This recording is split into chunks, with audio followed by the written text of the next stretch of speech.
everyone, magandang araw muli. So, ito po yung update ng ating farm ngayong buwan ng June. So guys, ito po yung farm natin. Hirap na hirap umangat, pero sadyang ganyan lang ang buhay. Lalo na at nag-uumpisa pa lang naman po tayo.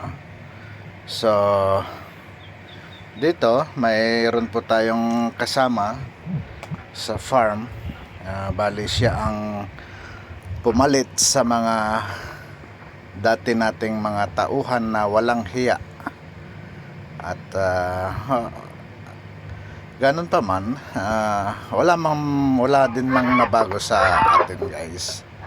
Dahil sa totoo lang, hindi man po tayo dito kumukuha ng ating ikinabubuhay.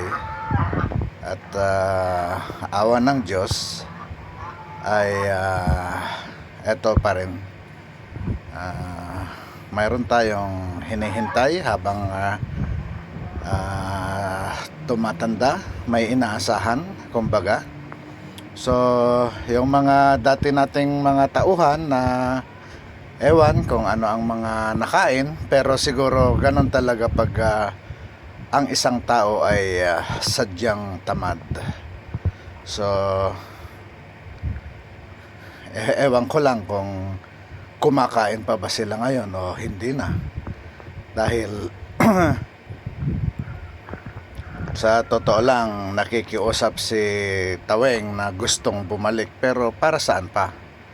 At babalik, di ba? So ganun lamang talaga ang buhay, guys. At eto, tuloy pa rin ang laban. Tuloy pa rin yung ating farm na inaasikaso. Sa totoo lang, gastos nga din lang ito sa akin. Kaya lang, gusto ko din lang yung may maumpisahan na hindi lang yung sahod ang inaasahan sana. Kaya lang, ganun naman po ang nangyayari. Wala naman po tayong swerte sa mga tao na nakukuha natin. Pero hindi po tayo ang lugi dyan.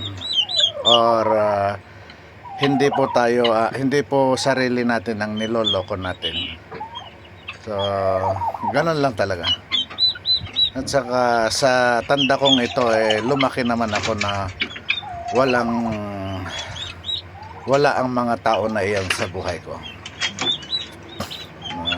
Ewan lang kung ano ang talagang naging dahilan, pero isa lang ang nasisiguro ko dyan. Yan yung kawalan ng disiplina at katamaran.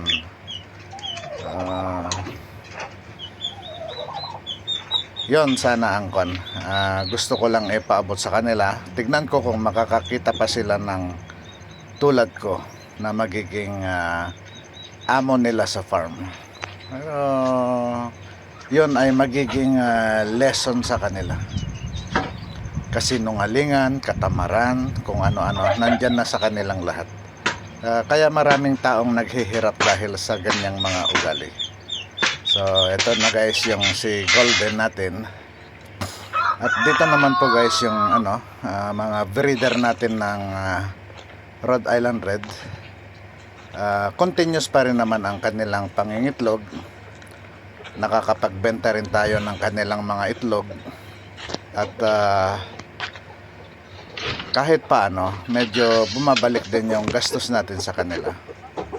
So mayroon pa po tayong mahigit 100 na ganito. Kaya lang yung iba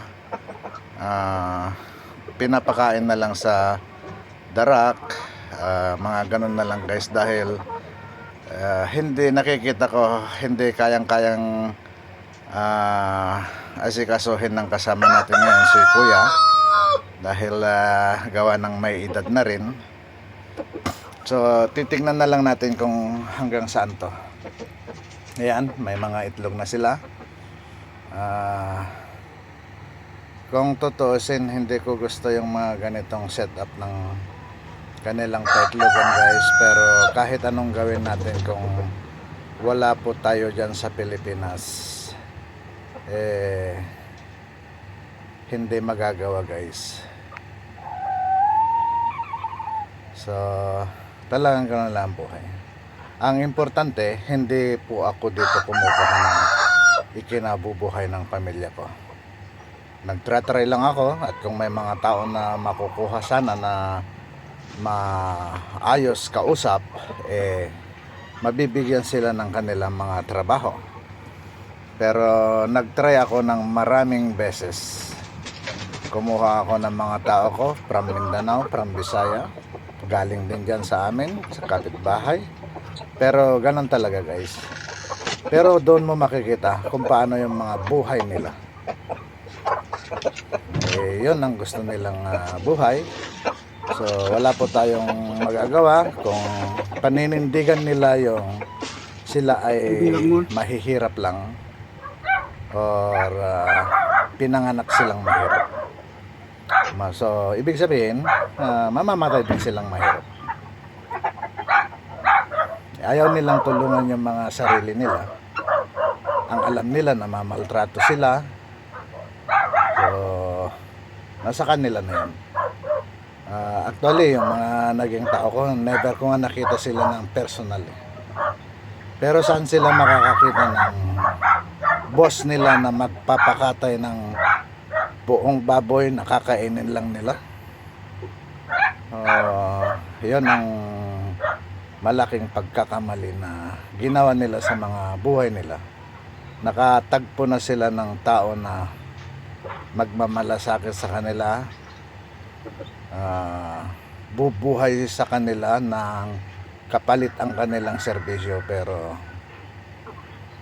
sadyang maraming mga ganyang klaseng tao na tamad.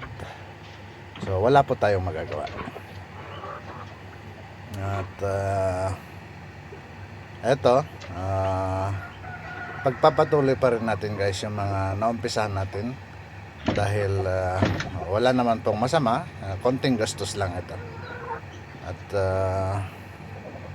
ayan, may mga nahaharvest din po tayo, mangilang-ilan sa kanilang mga itlog. At nag-i-incubate po tayo ng mga itlog ng pabo at saka bengala. At sana makapagparami po tayo. Hindi ko alam, mga ilang taon pa siguro baka tayo'y uuwi na rin. Dahil sa totoo lang medyo pagod na rin yung katawan na naghahanap buhay sa ibang bansa guys. So almost 30 years na po tayo dito sa ibang bansa. At hindi naman po nasayang, dahil yung sa loob ng 30 years mayroon din po tayong konting naipundar or makikita na pinagpaguran natin. So yan lang guys. At nakakapanghinayang minsan kung iisipin, dahil sa laki na rin po talaga ng gastos ko dito. Pero ganun talaga pag nag-uumpisa ka, wala ka mismo dyan sa lugar, hindi magagawa ng maayos yung mga pag-aalaga, yung proper kumbaga. Kasi mostly yung mga tao natin, ang inaasahan nila yung tuwing katapusan sa sahod, yun ang kwan lang nila, walang malasakit kumbaga. So yan, kung nanonood man si Jane at saka si Taweng, sana i-update nyo ako kung kumusta na ang buhay nyo ngayon.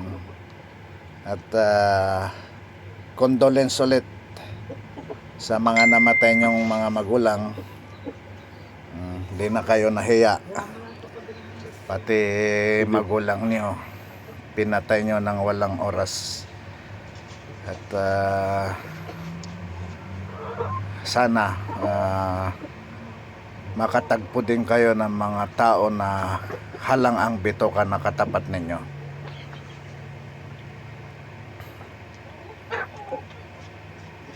Sinayang nyo Taweng yung serbisyo nyo sa akin, yung kan. Dahil ito sasabihin ko sa inyo, hindi na kayo makakatagpo ng katulad ko kahit kailan. Itaga nyo yan sa bato. Diyan sinasabi nyo masama ang ugali ko, kung ano-ano. Nasa sa inyo yan. Kung masama ang ugali ko, hindi ko narating yung kung nasaan man ako ngayon. Hindi man ako mayaman, pero hindi rin ako katulad ninyo na manloloko. At wala po akong niloko na tao. Walang ginawan ng kwento. So, sana magiging lesson sa inyo yan. At Tawing, yung mga sinasabi mo sa mga kamag-anak nyo na tumakas nung araw, sabihin mo sana sa sarili mo yan. At nang sa gayon, malaman mo yung mga sinasabi mo noon, mag-i-NPA na lang, yan, mag-ISIS ka na lang. Para, yun naman ang gusto niya, yung panandalian lang, yung easy money. Saan pa kayo nakatagpo ng tulad ko? Tandaan nyo yan, itaga nyo sa bato yan. Ginastusan ko kayo ng hindi man ganong kalakihan. Pero yung mga perang ginasto ko sa inyo ay hindi ko pinulot yung mga yan. Pinaghirapan ko. Nagtiwala lang ako sa inyong mga salita. Pero yun nga lang, sadyang trabaho nyo daw yan. Dahil ang dami akong mga nakausap na mga nakakakilala sa inyo. Kapatid mo pa mismo, Tawing. Yung tatay mo na sinasabi mo na patay, nakita ko rin, nagkita rin kami sa video call. So, nagbibiro ka lang? Parang ganon lang? Yun ang mga kabalbalan mo, Tawing, na ewan ko kung aasenso ka sa buhay sa mga ganong estilo ninyong mag-asawa.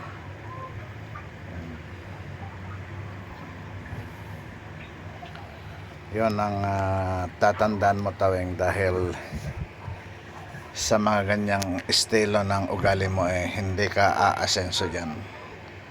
Gagaya rin sa'yo yung mga anak ninyo.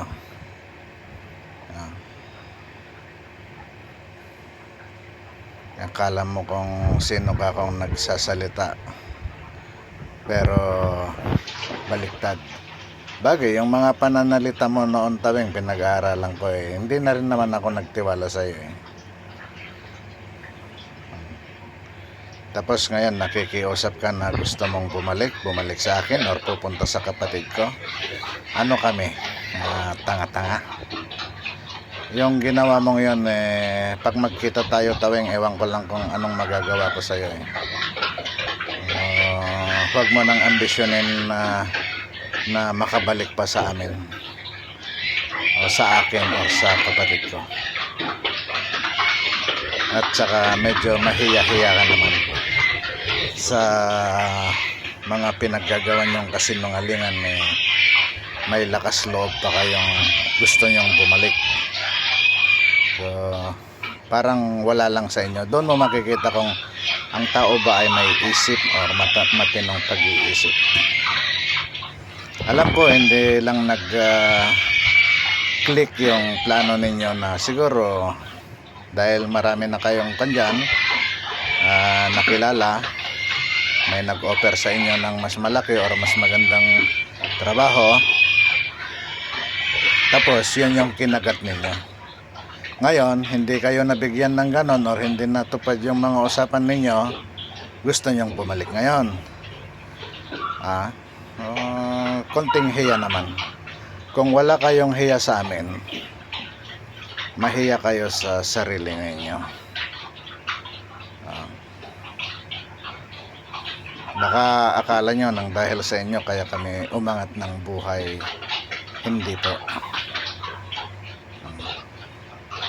So guys, ngayon lamang, pasensya na po kayo kasi may konting